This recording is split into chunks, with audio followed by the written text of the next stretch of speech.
آپ کے علم میں ہوگا کہ اس وقت دنیا کی کل آبادی سمجھی جاتی ہے 6 ارب یعنی 600 کروڑ. اس میں کم سے کم 120 کروڑ مسلمان ہیں امت مسلمہ. گویا کہ ہر 5واں انسان جو ہے دنیا میں وہ حضور صلی اللہ علیہ وسلم کا کلمہ پڑھتا ہے. اتنی بڑی تعداد. اس کے ساتھ ہی کتنا بڑا علاقہ جو ہے اس زمین کا وہ اللہ تعالیٰ نے اس امت کے قدموں تلے رکھا ہے. اگر آپ نے نقشہ دیکھا ہو دنیا کا تو آپ کو معلوم ہونا چاہیے کہ شمال میں جو بہت بڑا یہ نظر آتا ہے سائبیریا اور روس کا علاقہ، یہ سب غیر آباد ہے. اس طرح شمالی امریکہ میں بھی کینیڈا سے اوپر بڑے بڑے آپ کو بر اعظم سے نظر آئیں گے، سب غیر آباد ہیں. جو آباد علاقہ ہے دنیا کا اور جو زرخیز علاقہ ہے دنیا کا، اس کا کتنا بڑا حصہ ہے کہ جو امت محمد صلی اللہ علیہ وسلم کے قدموں تلے. انڈونیشیا ملائیشیا سے چلے آئیے، اس کے بعد مسلسل چاہے کہیں مسلمان اقلیت میں تھوڑے بہت ہیں، لیکن پھر بنگلہ دیش آتا ہے، بڑی عظیم اکثریت کا ملک ہے.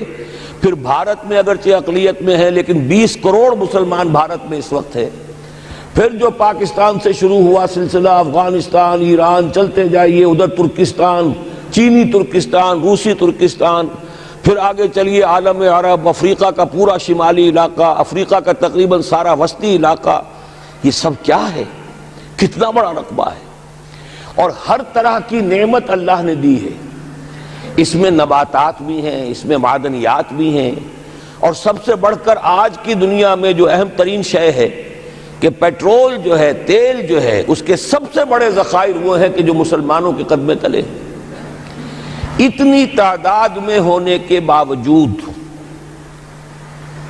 اتنے وسائل کے پر بظاہر قابض ہونے کے باوجود، سوال یہ ہے کہ کیا آج دنیا میں امت مسلمہ کو عزت حاصل ہے یا یہ ذلیل ہے؟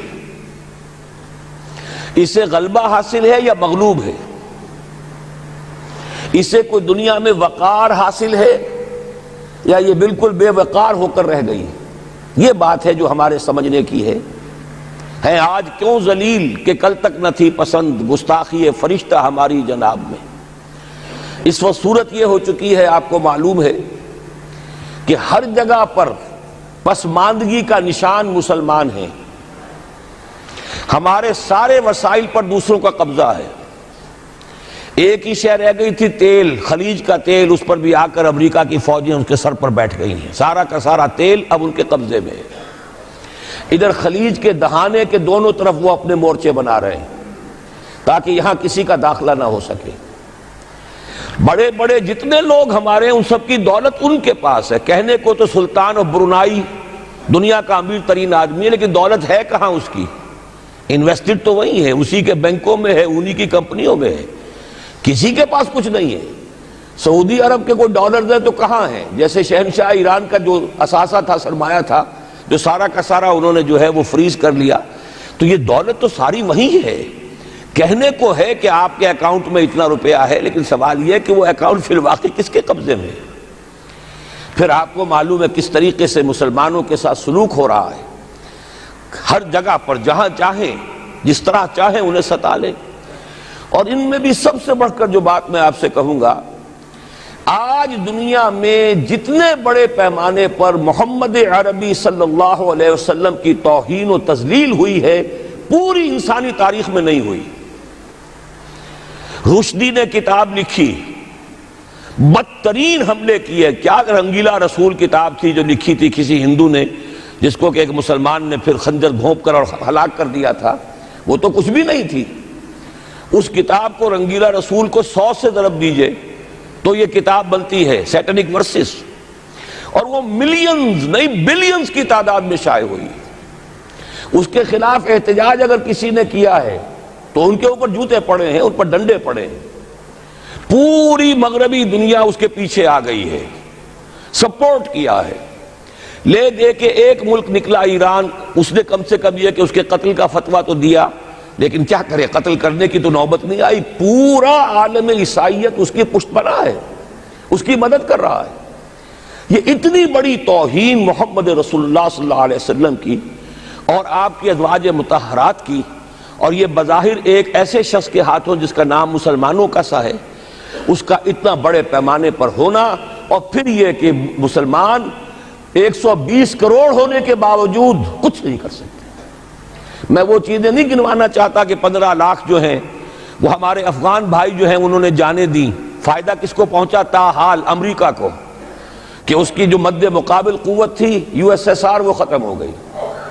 اسی طریقے سے جو کچھ کشمیر میں ہو رہا ہے، ہماری بے ہمیتی، بے غیرتی کا عالم یہ ہے، ہم کچھ اندر خانے تھوڑی بہت کو مدد کر کے سمجھتے ہیں کہ ہم نے فرض ادا کر دیا، جبکہ فرض تو یہ ہونا چاہیے تھا کہ ہم براہ راست اعلان کرتے اور انڈیا کو الٹیمیٹم دیتے کہ سٹاپ دس بزنس، یا یہ کہ پھر ہم سے جنگ ہے۔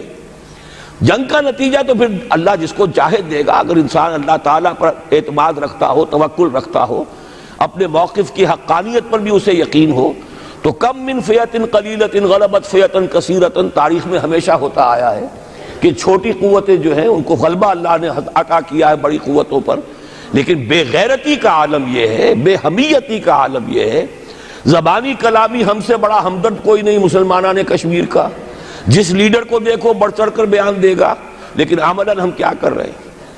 یہ ساری صورتحال جو میں نے آپ کو بتائی ہے، ویسے تو اب یہ کہ اگر اس میں ایک خاکہ سا میں نے آپ کے سامنے رکھا ہے، اس میں رنگ بھروں تو ظاہر ہے کہ یہ پورا گھنٹہ اسی میں لگ جائے گا، لیکن جو اس کا اصل لب لباب ہے وہ یہ ہے کہ ہم اپنی جگہ بڑے خوش ہیں کہ ہم امت مرحوم ہیں، ہم تو امت محمد ہیں صلی اللہ علیہ وسلم، ہم تو اللہ کے پیارے ہیں، ہم اللہ کے لاڈلے ہیں، ہمیں اللہ کی شفاعت، ہمیں اللہ کے رسول کی شفاعت بھی ملے گی، جنت تو گویا کہ ہمارا پیدائشی مقام ہے۔ یہ سارے جو بھی ہمارے ذہنوں کے اندر ہیں خیالات، اور یہ جو ہمارے من گھڑت عقائد ہیں، آپ سوچئے کہ جب ہم جو آبجیکٹیو کنڈیشنز ہیں، گیون کنڈیشنز ہیں، جو سامنے کے حالات ہیں، ان سے جب تقابل کرتے تو معاملہ بہت مختلف ہے۔ یہ کیوں ہے؟ اصل میں سوال جب تک آپ اپنے سامنے نہیں رکھیں گے، اس کا جواب جو ہے اب اس پر غور کیجئے، کیوں ہے؟ کیا اللہ تعالیٰ کو محمد الرسول اللہ کی عزت و حرمت پیاری نہیں ہے؟ کیا محمد الرسول اللہ اللہ کے پیارے نہیں ہیں؟ حبیب رب العالمین نہیں ہے؟ کیا اللہ تعالیٰ کو کفار سے زیادہ محبت ہے؟ کیا وجہ ہے؟ رحمتیں ہیں تیری اغیار کے کاشانوں پر، اور برف گرتی ہے تو بیچارے مسلمانوں پر۔